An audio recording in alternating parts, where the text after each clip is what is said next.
My family used me for 3 years, then went on a cruise without me. 2 years later, I let them see what they lost. I didn't slam a door. I didn't send an angry text. I didn't make a scene at the dinner table.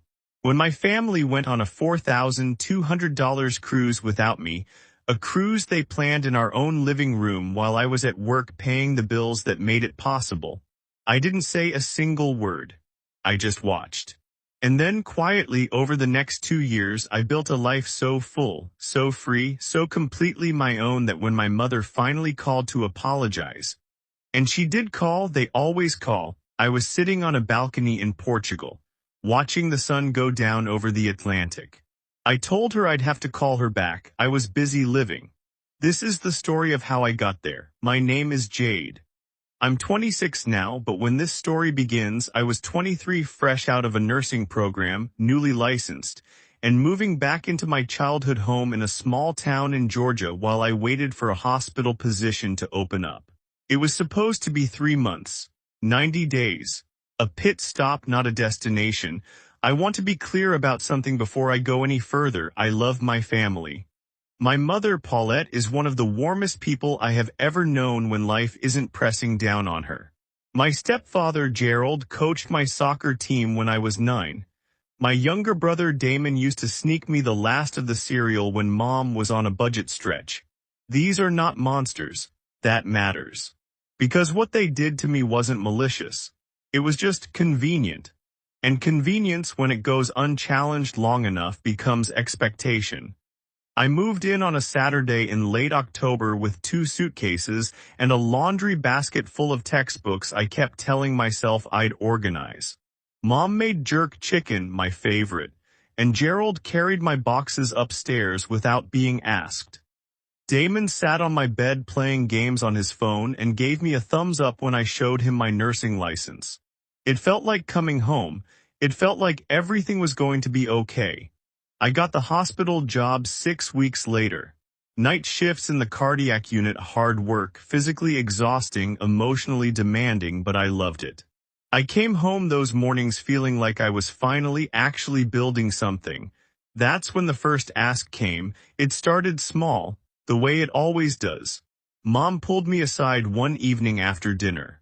Gerald's truck needed a repair, something with the transmission, and without it he couldn't get to his contracting jobs. Could I help cover it just this once? Just until the next paycheck cleared, I said yes. Of course I said yes. It was $400 and he needed it for work. That's not a guilt trip, that's just family. But $400 became a pattern. The next month it was the water bill. The month after that, groceries, because Paulette had taken unpaid time off to care for her sister who'd had knee surgery. Then it was Damon's school fees. He was at community college and had missed the financial aid deadline. Then it was the electricity in the dead of summer when the bill tripled. 6 months in, I sat down and did what nurses do when something doesn't look right. I ran the numbers. I had contributed $6,800 to this household since moving in. I had saved $340 for myself. I sat with that number for a long time.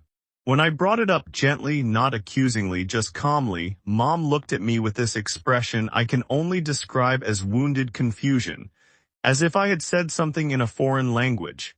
"We're a family, Jade," she said. "We don't keep score."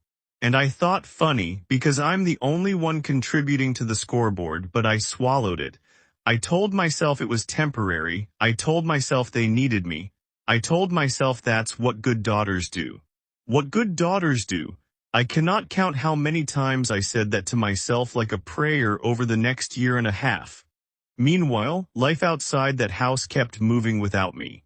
My nursing school friends were moving into apartments together, taking weekend trips, complaining about IKEA furniture and overpriced coffee and bad first dates.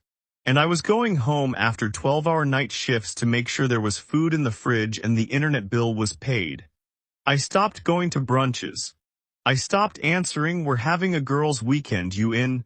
texts because I already knew the answer. And nobody in that house noticed. It was a Thursday evening in early spring. I had just come off a brutal overnight. We'd lost a patient, a 67-year-old grandfather whose family had sat vigil in the hallway for 3 days, and I came home needing nothing more than silence and sleep. Instead, I walked into the kitchen and found Mom, Gerald, and Damon huddled around the laptop at the kitchen table. "Oh, good you're home," Mom said, not looking up. "Come look at this." It was a cruise, 7 nights. The Bahamas, Jamaica, and Cozumel, Carnival Cruise Line departing in 8 weeks. "We've been planning it for months," Damon said, grinning. "Gerald found a deal, 4 tickets for the price of 3. I stood there, still in my scrubs. Still holding my work bag, 4 tickets. "Who's the 4th? I asked. Gerald looked up from the screen. "Oh, Aunt Renee is coming. You know how she and your mom have been wanting to take a trip together." And there it was, not, "We wanted to surprise you." Not, "We're so sorry you can't come." Not even an acknowledgement that they were standing in a kitchen I had been financially propping up for 18 months, planning a vacation with money I had helped free up by covering their bills. Just, "Aunt Renee is coming." I put my bag down on the counter. "That sounds great," I said, and I went upstairs. I sat on the edge of my bed in the dark for a long time. I wasn't crying, I was past crying. I was doing something quieter and more dangerous than crying. I was deciding. I want to tell you something about that moment that I think gets lost in these kinds of stories. I didn't decide to leave out of anger. I decided to leave out of clarity. There's a difference. Anger fades, clarity doesn't. I lay there that night making a list in my head, not of grievances but of goals. What did I actually want my life to look like? Not in spite of them, just for me, separate from all of this. I wanted my own apartment. I wanted to actually save money.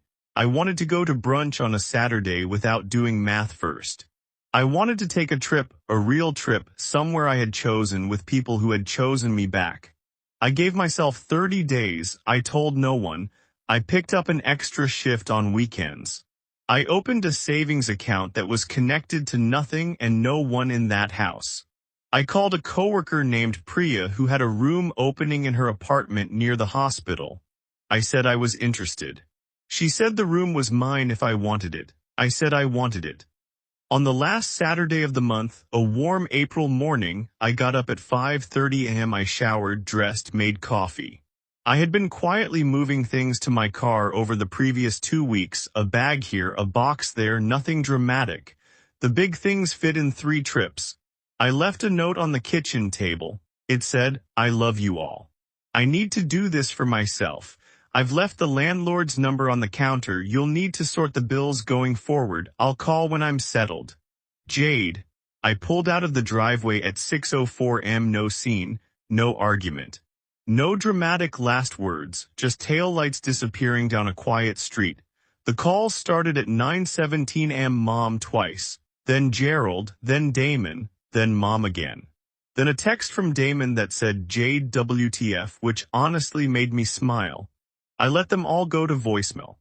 That evening, I sat in Priya's living room eating takeout Thai food and watching a show I had been meaning to watch for 6 months, and I felt something I hadn't felt in a very long time. Still, I felt completely, utterly still.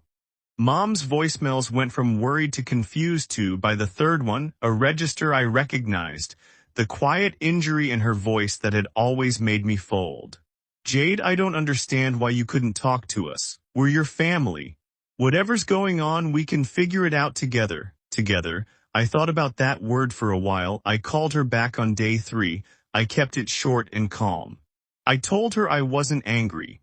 I told her I had needed to build my own life and that I should have done it sooner. I told her the bills were her and Gerald's responsibility now, and that I hoped they managed okay. She asked about the cruise money. I didn't say anything for a moment, then I said, "Have a great trip, Mom," and I hung up. That was 2 years ago. Let me tell you what my life looks like now, because I think you've earned the good part of this story. I have a 1-bedroom apartment on the 4th floor of a building 12 minutes from the hospital. There is a plant on my windowsill, a monster named Gerald, which I find privately hilarious, and a small balcony where I drink coffee on my mornings off and watch the city wake up. I have savings, real savings, the kind with commas in them. I went to Portugal last spring with Priya and 2 other nurses from our unit. We stayed in a guest house in Lisbon and ate grilled fish and drank wine that cost €4 a glass, and I did not check my bank account once because I already knew it was fine. I go to brunch now, every other Saturday, without doing math first. I got promoted to senior cardiac nurse in January. My manager told me I was one of the most composed people she'd seen under pressure. I laughed. I told her I had some practice with that. As for my family, it's complicated the way real things always are. Mom and I talk every couple of weeks. She's never directly apologized for the cruise, but she's stopped asking me for money, and she says I'm proud of you more than she used to. I think that's its own kind of acknowledgement. Gerald replaced the kitchen sink last month without calling me first. Progress. Damon and I are actually closer now than we've ever been. Turns out he saw more than I thought he did back then. He texted me last month out of nowhere, "Hey, for the record, I always thought it wasn't fair." I sent him back a voice note. We talked for an hour. And a few weeks ago, Mom called on a Tuesday afternoon.